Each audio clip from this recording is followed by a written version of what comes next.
Ndugu katika imani, yoyote ambaye ataachana na kitabu cha Allah subhanahu wa ta'ala, ambao ndio wahi wa kwanza, ambapo wahi wa pili ni sunna za Mtume Muhammad sallallahu alaihi wasallam, sunna ambazo zinabainisha katika yale ambayo yamekuja katika kitabu cha Allah subhanahu.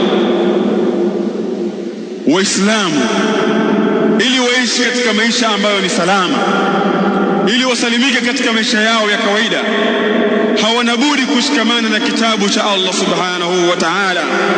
Na ndiyo maana wakahusia wale ambao wamehusia wakasema, tamassaku bikitabillahi wa'tasimu wa ya'zimu almuslimuna yawma amrahum. Shikamaneni na kitabu cha Allah subhanahu wa ta'ala, wa'tasamu, na mshikamane nacho kwa dhati, jifunge nacho. Wa ya'zimu almuslimuna yawma amrahum, waislamu wawe na azma katika yale masiku ya mambo yao ambayo wanayazimia. Mfano wa mambo ambayo waislamu wanayazimia, jalia kwamba miongoni mwa mambo yao muhimu waislamu ni ile siku ya Jumaa, siku ya yaumul Jumaa.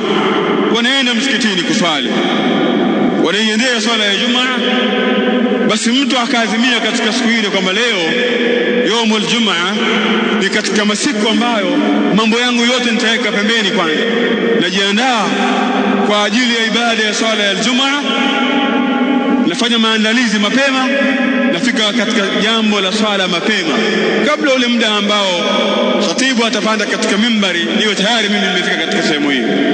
Wewe umeazimia katika mambo, na hajafeli yule ambaye ameazimia katika mambo yake, bali wengi katika Uislamu tumefeli katika mambo kwa sababu azma zetu ni ndogo. Anaweza akaazimia Muislamu jambo, kisha baadaye utekelezaji wake ukawa ni mdogo. Angalia wangapi katika watu katika maisha ya kawaida, mtu aliazimia kwamba nisome sehemu ndogo katika Qur'ani, jalia juzuu ya amma, ahifadhi juzuu ya amma, lakini azma yake kwa kuwa akushuddu almizar katika azma hakuweza kufikia. Bali kuna mtu ameanza kuisoma Qur'ani ana miaka zaidi ya 20, bado hajafikia katika yale ambayo yanakusudiwa. Nikisema hivi, sisi ni adra bi anfusina, sisi tujitambua zaidi nafsi zetu. Ni wangapi ambao wakionekana katika muonekano wa kawaida ni watu wa Qur'ani, lakini tafsiri ya hao wenyewe walivyo ni mbali na Qur'ani. Hii ni bishara ya wazi kwamba watu wako mbali na kitabu cha Allah subhanahu wa ta'ala.